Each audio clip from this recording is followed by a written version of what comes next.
तो आज हम लोग बात करने वाले 5th नंबर का क्वेश्चन। ओके, तो एक्सरसाइज 15.2 का जो 5th नंबर का क्वेश्चन है कैसे बनेगा उसको अपन लोग को थोड़ा ध्यान से देखना है। ओके, क्योंकि ये बहुत ही मोस्ट एमपी क्वेश्चन है, तो ध्यान से देखते रहेगा, क्योंकि मोस्ट एमपी रह ना रहे लेकिन आपको जानना जरूरी है कि एक्चुअली क्वेश्चन बनता कैसे है। जब भी आपके पास फ्यूचर में कोई भी अगर सवाल करता है, एक्चुअली आपके पास कोई भी उदाहरण हो तो आप उसको समझा सकते हो। ठीक है, तो देखिए क्वेश्चन को पहले पढ़िए क्या बोल रहा है। ठीक है, उसके बाद मैं बताऊंगा कि इसमें क्या क्या चीज़ों की ज़रूरत पड़ेगा।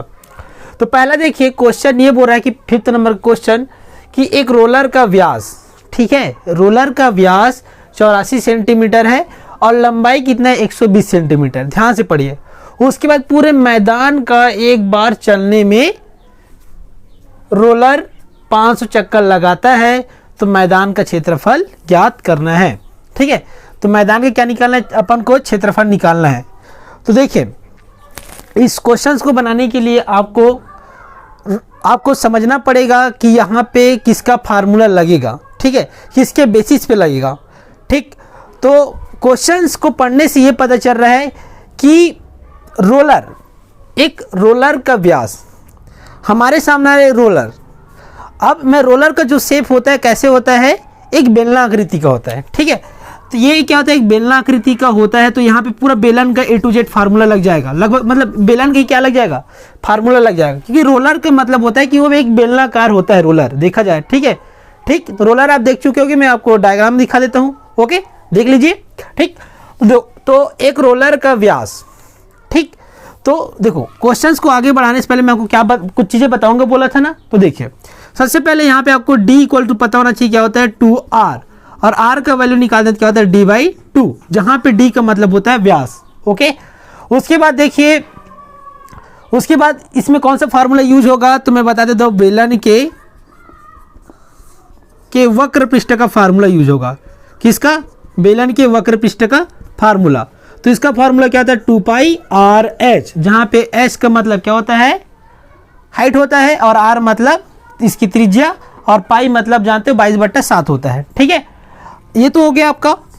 ठीक, अब इसके बाद एक और चीज़ बता देता हूँ, आपको पता होना चाहिए कि 100 सेंटीमीटर में कितना मीटर होता है, 1 मीटर होता है। ठीक है, 100 सेंटीमीटर में कितना मीटर होता है, 1 मीटर।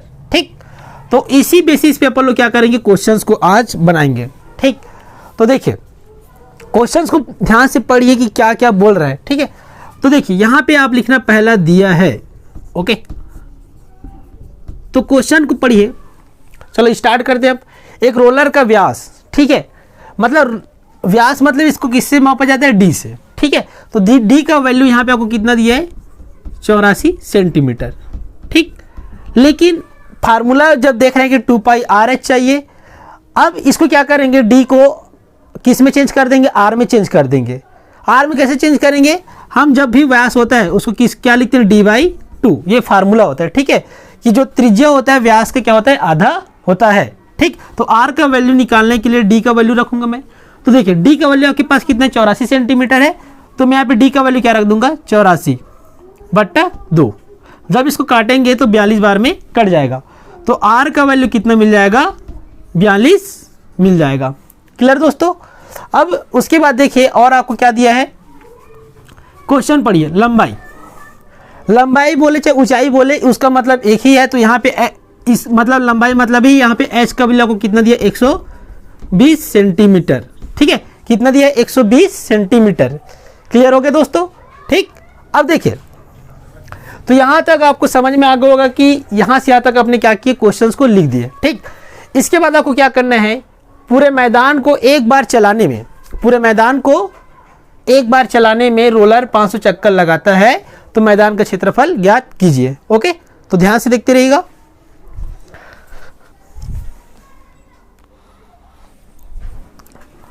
देखो पूरे मैदान को एक बार चलाने में ना, क्वेश्चन को ध्यान से पढ़िए, पूरे मैदान को एक बार चलने में रोलर 500 चक्कर लगाता है। ठीक है, तो इसमें जो फार्मूला लगेगा तो क्या लगेगा, मैं पहली बात बता देता हूँ, बेलन के वक्र पृष्ठ का क्षेत्रफल का फार्मूला लग जाएगा। ठीक है, क्यों क्या बोला है, अभी मैदान का क्षेत्रफल निकालना है, तो मतलब यहाँ पे आपको किसका फार्मूला लग जाएगा, बेलन के वक्र पृष्ठ का क्षेत्रफल किसके बराबर होते हैं दोस्तों? 2 पाई आर एच के। ये फार्मूला आपको मैं पहले तो बता दिया था। ओके, तो देखिए यहाँ पे आपके पास क्या है, 2 तो 2 लिखो, क्लियर हो गया। उसके बाद देखो पाई के प्लेस भी क्या लिखते हैं, 22/7 इंटू आपके पास क्या है यहाँ पे आर। तो आर का वैल्यू आपने कितना निकाले, 42, तो मैं यहाँ पे क्या रख दूंगा, 42। ठीक है, अब यहाँ पे देखा जाए 42 किस में, सेंटीमीटर में एक नहीं है, ठीक। एच भी क्या है, वो भी सेंटीमीटर में है, ठीक है। अब यहाँ पे देखा जाए एच का वैल्यू आपके पास कितना है, 120, तो मैं इस एच के प्लेस में क्या रखूंगा, मैं 120 रख दूंगा। क्लियर हो गया।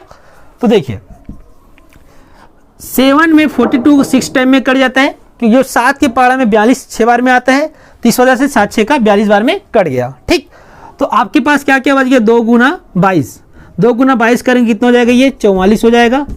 ओके, अब 6 का गुना 120 से करेंगे तो देखिए 44 गुना 6 गुना 120 करेंगे तो ये 720 हो जाएगा। ओके, कितना हो जाएगा, ये 44 गुना 720। ओके, तो इन दोनों को क्या करते हैं, मल्टीप्लाई करते हैं कि क्या आंसर आता है। ठीक है, तो देखिए 720 गुना क्या करेंगे अपन लोग, 44, तो 4 0 4, 4 दूनी 8, 4 7 28, फिर क्या करेंगे 4 0 4 0, 4 दूनी 8, ठीक, उसके बाद 4 7 28, तो 0 8, ठीक है 16, ये कितना हो जाएगा, ये 11 हासिल 1, कितना मिल जाएगा 3168।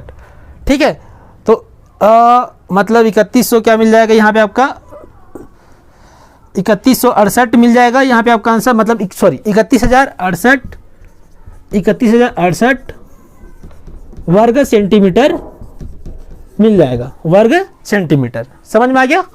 ओके, देखो क्योंकि यहाँ पे सेंटीमीटर, देखो इसमें भी क्या है, त्रिज्या के साथ भी सेंटीमीटर है और इसके साथ भी सेंटीमीटर है, तो दोनों के साथ सेंटीमीटर सेंटीमीटर का गुना होता है, तो वर्ग सेंटीमीटर में परिवर्तन हो जाता है। क्लियर हो गया दोस्तों। तो चलो आइए इस क्वेश्चन को और बढ़ाते हैं आगे। ओके, तो ये रहा तो बेलन के वक्र पृष्ठ का क्षेत्रफल। ठीक, लेकिन ये तो किसका क्षेत्रफल निकला, अगर ये एक बार चलने में 500 चक्कर, देखो यहाँ पे क्वेश्चन क्या बोल रहा है कि पूरे मैदान को एक बार चलने में रोलर 500 चक्कर लगाता है। ठीक, तो इसका अपन को निकालना है, तो कैसे निकालेंगे, तो चलाइए ध्यान से देखिए।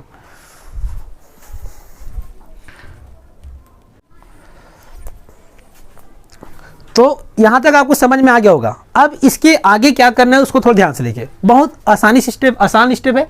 पूरे मैदान को एक बार चलने में रोलर 500 चक्कर लगाता है। ठीक है, मतलब वो पूरा जो मैदान है ना, उसको जो चक्कर लगाने में उसको कितना लगता है, मतलब रोलर एक बार चलने में कितना चक्कर लगाते हो, 500 चक्कर लगाता है। ठीक है, तो बहुत आसान से क्वेश्चन क्या करना है, तो यहां पे लिखना क्या,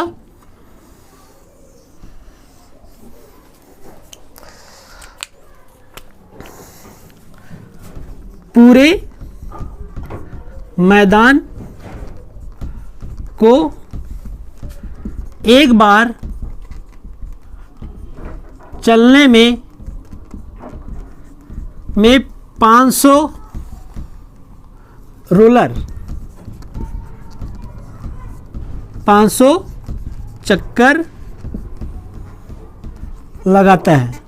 ठीक है, तो क्या हो जाएगा, तो देखिए ये यहाँ पे आपको जो बेलन के वक्र पृष्ठ का क्षेत्रफल मिला है।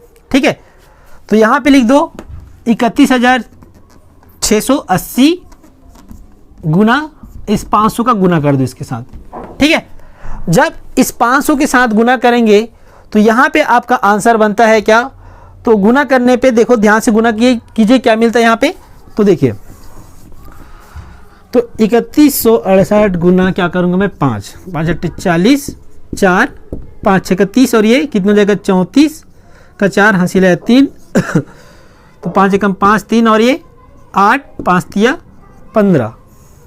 ठीक है, चलो एक बार और करते हैं, एक बार 5 8 40 का 0 हासिल है 4, 5 6 का 30, और ये 4 34 हासिल है 3। ठीक है, तो फिर 5 एकम 5 5 3 8 5 तिया 15, ठीक है। अब यहाँ पे आपको कितना जीरो लग जाएगा, 1 2 3 4, ठीक है। तो यहाँ पे आपका क्या आंसर आ जाएगा, इन दोनों को अगर मल्टीप्लाई करोगे तो 1584 और इसमें कितना जाएगा, 4×4 आ जाएगा। ओके, आगे समझ में दोस्तों। तो देखिए ये किस में था, ये सेंटीमीटर में ही था। ओके, तो अब देखो, अब इसको मैं क्या लिख सकता हूँ, इतना लंबा वैल्यू को 1584 गुना, अब इस चारों जीरो को मैं क्या लिख सकता हूँ, 10,000 गुना, ऐसा लिख सकता हूँ। देखो मतलब इस क्या लिख सकता हूँ, इस नंबर को मैं, ठीक है, क्या लिख सकता हूँ, 1584 गुना कितना जीरो है, 4 जीरो, तो मैं इसको क्या लिखूंगा, 10,000 लिख दूंगा, ठीक है। और अगर इसके साथ अगर 5 जीरो होता तो मैं कितना जीरो डालता, 5 जीरो डाल देता, लेकिन इसके पास कितना जीरो था, 4, तो मैंने 4 लिख दिया, ठीक है। अब देखो ये किस में, सेंटीमीटर में है दोनों।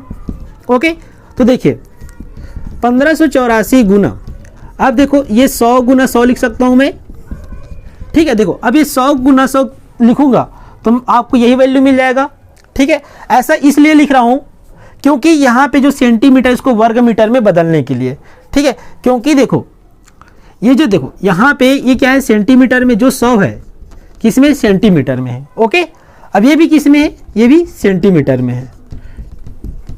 समझ में आ गया। देखो मैंने बताया था कि 100 सेंटीमीटर में कितना मीटर होता है, 1 मीटर, ठीक है।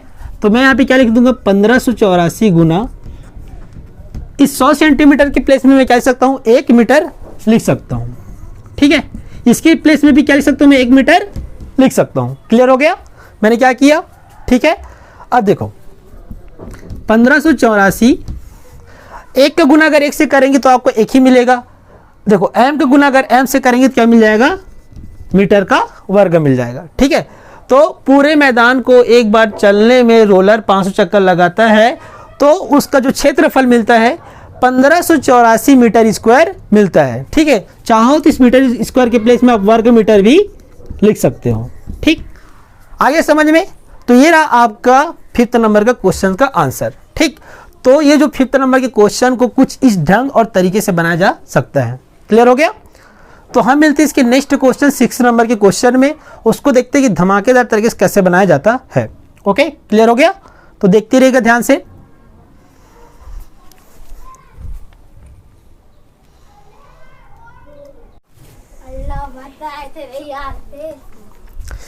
देखिए अब जो 6 नंबर का क्वेश्चन दिखना है, ठीक है। तो 6 नंबर का क्वेश्चन कैसे बनेगा तो ध्यान से देखिए। पहली बात, कौन कौन से फार्मूला का जरूरत पड़ने वाले नीडेड है तो उसको पहले देखते हैं, ठीक है। तो यहाँ पे देखिए ध्यान से, सबसे पहला आपको फार्मूला की जरूरत पड़ने वाला है बेलन का आयतन, ठीक। और आप जानते हो कि बेलन का आयतन किसके इक्वल होता है, पाई आर स्क्वायर एच, ठीक है। जहाँ पे आर आपको क्या होता है, रेडियस यानी त्रिज्या होता है, एच यहाँ पे आपको क्या होता है, हाइपोटेनस में एच हाइट होता है आपका। ओके, तो ये आपका ये छोटा सा फार्मूला का जरूरत पड़ने वाला है इस क्वेश्चन में, ठीक। तो ध्यान से देखिए कैसे बनाएंगे। तो देखिए ध्यान से देखिए क्या दिया है क्वेश्चन में। तो यहाँ पे लिखो सबसे पहले चीज दिया है, तो क्वेश्चंस को पढ़ोगे तो पता चलेगा कि आपको क्या क्या दिया है। तो ध्यान से देखिए, बेलन का आयतन ज्ञात कीजिए जिसका त्रिज्या 3 सेंटीमीटर और ऊंचाई 14 सेंटीमीटर होता है, ठीक है। तो त्रिज्या मतलब मैं बता दिया हूँ कि आर का वैल्यू होता है, ऊंचाई मतलब एच। ओके, तो आर का वैल्यू यहाँ पे आपको कितना दिया है, 3 सेंटीमीटर। ओके, उसके बाद देखिए एच का वैल्यू कितना दिया है, 40 सेंटीमीटर। बहुत छोटा सा क्वेश्चन है, ठीक। क्या याद करने के लिए बोला है क्वेश्चन में, बेलन का आयतन, ठीक है। तो यहाँ पे लिखना कि हम जानते हैं, वी कैन नोट दैट, हम जानते हैं कि बेलन का आयतन क्या होता है, पाई आर स्क्वायर एच होता है, यही होता है। ओके, तो देखिए पाई के प्लेस में हमेशा क्या रखते हैं, मैं बताया था 22/7 इंटू आर स्क्वायर। तो यहाँ पे देखिए आर स्क्वायर का मतलब आर का वैल्यू आपको क्या दिया है, 3, तो मैं यहाँ पे क्या रखूंगा, 3 का स्क्वायर इंटू एच का वैल्यू आपको यहाँ पे क्या दिया है, 14। ओके, तो मैं यहाँ पे क्या रखूंगा, 14 रख दूंगा। क्लियर हो गया। तो देखिए 22/7 इंटू 3 का स्क्वायर मतलब 3 का स्क्वायर कितना होता है, मतलब जो 3 है की पावर 2, मतलब 3 को अपन को कितना टाइम लिखना है, 2 टाइम लिखना है। तो 3 3 कितना होता है 9, तो 3 का स्क्वायर कितना मिल जाएगा यहाँ पे आपको 9 मिल जाएगा। ठीक है, अब 14, तो यहाँ पे लिख दो 14। ठीक है, देखो यहाँ पे आपके पास क्या 7, क्या 7 के टेबल में 14 आता है, आता है। तो कितना टाइम में कट जाएगा, 7 2 जा 14। ओके, तो यहाँ पे आपको क्या मिल जाएगा 22 इंटू 9 इंटू 2। ओके, तो इसके आगे देखिए, तो यहाँ पे आपको क्या मिला 22 इंटू 9 इंटू 2, यही मिला। देखो 22 का मल्टीप्लाई अगर 4 से 9 से करेंगे, मतलब 9 का मल्टीप्लाई अगर 2 से करेंगे कितना मिल जाएगा, 18 मिल जाएगा। ओके, तो देखिए 22 को अगर 18 के साथ मल्टीप्लाई करेंगे तो क्या आएगा, देखिए ध्यान से। ठीक,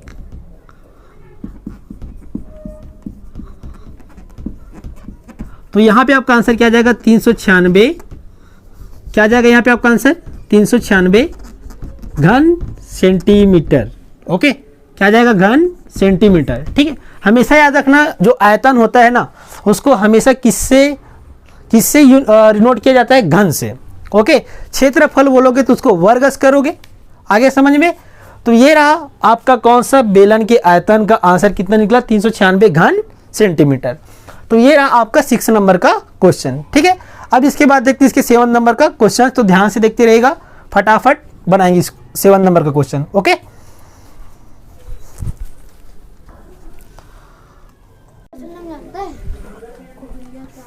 देखो 7 नंबर का क्वेश्चन बनाने के लिए आपको देखिए 7 नंबर का यूज करने के लिए, बनाने के लिए आपको कौन कौन से फार्मूला जरूरत पड़ेगा। तो देखिए पहला आपका जरूरत पड़ने वाला, मेरे और ध्यान से देखिए। ठीक है, क्वेश्चन की ओर पहले ध्यान मत दीजिए, मैं क्या क्या बोल रहा हूँ उसकी ओर ज़्यादा ध्यान दीजिए। तो पहला चीज़ आपका है बेलन का आयतन का फार्मूला लगेगा। ठीक है, बेलन का आयतन आप जानते हो किसके बराबर होता है, पाई आर स्क्वायर एच के इक्वल होता है। ओके, उसके बाद सेकंड जो फार्मूला लगने वाला है, मतलब पहला तो यही आपका फार्मूला लगेगा बेलन के आधार का क्षेत्रफल। ठीक है, नहीं जानते हो कि बेलन के आधार का क्षेत्रफल, तो इसको नोट कर लीजिए अपने कॉपी में। तो बेलन के आधार का क्षेत्रफल का फार्मूला होता है पाई आर स्क्वायर। ओके, क्या होता है पाई आर स्क्वायर। तो बेलन के आधार का क्षेत्रफल का फार्मूला क्या होता है, पाई आर स्क्वायर। तो यही आपका दो फार्मूला के बेसिस पे आपका ये क्वेश्चन पूरा बनने वाला है। ठीक है, तो ध्यान से देखिए इस क्वेश्चंस को बनाने के लिए मैं क्या क्या कर रहा हूं। ठीक है, तो मैं यहां से अपना जैसे कि क्वेश्चन यहां से स्टार्ट करता हूं, सेम जैसे लिखते हैं, पहला तो आपको लिखना दिया है। ओके, तो क्वेश्चन को पढ़ने से अपन को यह पता चलता है एक बेलन के आधार का क्षेत्रफल 154 वर्ग सेंटीमीटर है। ठीक है, तो मतलब बेलन के आधार का क्षेत्रफल किसके बराबर है, 154 वर्ग सेंटीमीटर के। ठीक, तो यहां पे लिखना बेलन के आधार का क्षेत्रफल किसके बराबर होता है, बेलन के आधार का क्षेत्रफल किसके इक्वल होता है, 154 वर्ग सेंटीमीटर दिया है। ठीक है, तो मैं यहां पे क्या लिख दूंगा, 154 वर्ग सेंटीमीटर लिख दूंगा। क्लियर हो गया, आगे समझ में। तो बेलन के आधार का क्षेत्रफल क्या हुआ, 154 वर्ग सेंटीमीटर मिल गया। ओके, आगे समझ में। लेकिन बेलन के आधार का क्षेत्रफल का वैल्यू कितना होता है मैं बताया, फार्मूला क्या होता है, पाई आर ऑफ स्क्वायर। ठीक, तो मैं इस बेलन के आधार का क्षेत्रफल के प्लेस में क्या रख दूंगा, पाई आर स्क्वायर रख दूंगा। ठीक है, तो क्या मैं इस बेलन के आधार का क्षेत्रफल का फार्मूला क्या जानते हैं अपन लोग, पाई आर स्क्वायर। ठीक है, उसके बाद क्या है पे इक्वल 154। ओके, समझ में आ गया। तो देखिए पाई का वैल्यू आपको पता है कितना होता है, 22/7। तो मैंने पाई के प्लेस में क्या रख दिया, 22/7 रख दिया। ठीक, क्या यहाँ पे आपको आर का वैल्यू दिया है कि क्वेश्चन पढ़ने से आपको कुछ दिख रहा है क्या, आपको एच का वैल्यू दिख रहा है 10 सेंटीमीटर। तो यहाँ पे क्या रख देंगे, एच इक्वल टू 10 सेंटीमीटर रख देंगे। ठीक, उसके बाद आपको त्रिज्या दिया है क्या, आर का वैल्यू दिया है क्या, नहीं। तो यहाँ से आपको किसका वैल्यू निकल जाएगा, आर का वैल्यू निकल जाएगा। ठीक, तो पहला फार्मूला आपको ये लग गया बेलन के आधार का क्षेत्रफल। ठीक, तो पाई आर वर्ग, आर का आर वर्ग रहेगा और ये 154, ठीक है। अब देखिए अपन को आर स्क्वायर का वैल्यू निकालना है, तो इन दोनों क्या कर दूंगा, इधर ट्रांसफर कर दूंगा, ठीक है। तो ये जो नीचे वाला है इसके नेक्स्ट ओवर के ऊपर में चला जाएगा, फिर अपॉन लिखेंगे, और ये जो ऊपर वाला है वो कहाँ चला जाएगा, नीचे में आ जाएगा, ठीक है। क्लियर हो गया। अब देखो ये जो 22 के टेबल में 7 बार में कट जाता है 154, तो 22 सत्य होता है यहाँ पे आपका 154, ठीक है। भाग करके देखना आपका आंसर कितना बार में आ जाएगा, 7 बार में आ जाएगा, ठीक। तो देखिए आर का वर्ग कितना बच गया, 7 गुना 7, ठीक है। अब देखो आर का वर्ग बराबर, मैं आपको एक एग्जांपल बता रहा हूँ, जैसे कि m का गुना अगर m से करते तो क्या मिलता है, m की पावर 2, ठीक है। मतलब जैसे कि एक एग्जांपल के तौर पे 4 का अगर मल्टीप्लाई 4 से करूं तो क्या मिलता है, 4 की पावर 2। सेम उसी प्रकार 2 7 का मल्टीप्लाई करेंगे तो क्या मिलता है, 7 की पावर 2। देखो इनकी पावर क्या है, सेम है कि नहीं है, तो ये जो पावर और ये पावर कट जाएगा, तो आपके पास क्या बच जाएगा, r = 7 सेंटीमीटर। तो r का वैल्यू आपका क्या निकला दोस्तों, r = 7 सेंटीमीटर। क्लियर हो गया, ओके।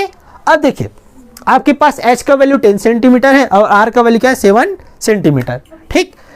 अब लेकिन क्वेश्चन में क्या करने के लिए बोला, ये इंपॉर्टेंट है।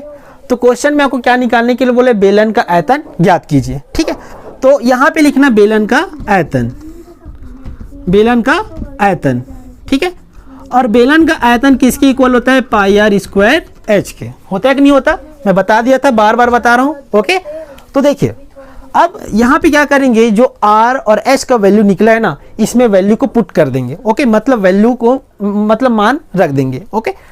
तो मैं सबसे पहली बात बताना चाहूँगा कि पाई का वैल्यू होता है 22/7, आर का वैल्यू आपके पास कितना है, 7 सेंटीमीटर। तो मैं यहाँ पे क्या रख दूंगा, 7 का स्क्वायर, ओके। उसके बाद देखिए एच का वैल्यू आपके पास कितना निकला, 10 सेंटीमीटर निकला कि नहीं निकला, तो मैं यहाँ पे क्या रख दूंगा, 10 सेंटीमीटर रख दूंगा, ओके। अब देखिए 22/7, 7 की पावर 2 को मैं क्या लिख सकता हूँ, 7 × 7 लिख सकता हूँ, ओके। उसके बाद देखो 10, ठीक। अब ये 7 ऊपर में और ये नीचे में, दोनों आपस में कट जाएगा, और आपके पास क्या बच जाएगा, 22 × 7 × 10। जब 22 का मल्टीप्लाई अगर 7 से करेंगे तो कितना मिल जाएगा, 154, और आपके पास क्या बच जाएगा, 10। और 154 का मल्टीप्लाई अगर मैं 10 के साथ करूंगा तो इसका आंसर कितना मिल जाएगा, 1540 क्यूब सेंटीमीटर मिल जाएगा। तो मतलब इसको हिंदी में क्या बोलेंगे, घन सेंटीमीटर, ओके। तो ये रहा आपका बेलन के आयतन का आंसर। तो बेलन का आयतन आपका कितना निकला, 1540 घन सेंटीमीटर, ओके स्टूडेंट, समझ में आ गया होगा। सबसे पहले यहाँ पे आपको ये ध्यान देना है कि क्या दिया है और क्या नहीं दिया है। सबसे पहले आपको ऊंचाई दिया है h, बेलन का आयतन होता है पाई आर स्क्वायर h, लेकिन यहाँ पे आपको r का वैल्यू नहीं दिया है। तो r का वैल्यू कैसे निकलेगा, बेलन के आधार का क्षेत्रफल का फार्मूला लगा के। तो बेलन के आधार का क्षेत्रफल का फार्मूला था पाई आर स्क्वायर। तो इसको मैं पाई आर स्क्वायर इक्वल टू क्या लिया मैंने, 154 ले लिया। तो इसका आंसर r का वैल्यू 7 आ गया। जो r का वैल्यू 7 और 10 आया उसको बेलन के आयतन में मैंने रख दिया। तो जब इसका रखा वैल्यू पुट किया तो आपका आंसर कितना आया, 1540 घन सेंटीमीटर इसका आंसर आ गया। तो ये रहा आपका 7 नंबर का क्वेश्चन, ठीक है। अब देखते हैं इसके 8 नंबर का क्वेश्चन। तो ध्यान से देखिए, और जो 8 नंबर का क्वेश्चन है ना, इसके हम लोग अगले पार्ट में देखेंगे, ठीक है। मतलब इसके 6 पार्ट में देखेंगे, नहीं सॉरी 7th पार्ट में देखेंगे। ये आपका 6 पार्ट है, ओके। तो ध्यान से देखते रहिएगा, ओके। तो मिलते हैं इसके 8 नंबर के क्वेश्चन में, ठीक है।